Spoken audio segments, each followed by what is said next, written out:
baik sekali umpan Buluh. ke arah kotak penalti. John Maulana. John. Umpan menyilang. Kita mampu dari belakang. Rahman Harun lepas pengawalan. Berbalik kotak terlarang. Satu. Kita lihat berbahaya.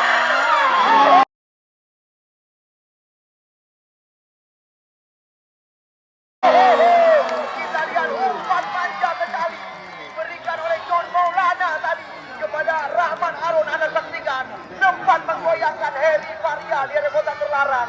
Alvar juga pernah bergabung bersama tim BSA AB Aceh Besar kalau nggak salah kami.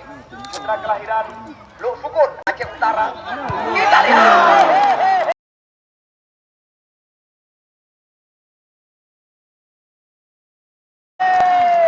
Anda lihat tiada lain dan tiada bukan. Lagi-lagi kita saksikan Reja Fahmi. Ya, telah menyamakan kedudukan. Kita lihat tembakan keras tidak bisa ditahan oleh penjaga gawang Wawan Syabani. Lagi kuda benar.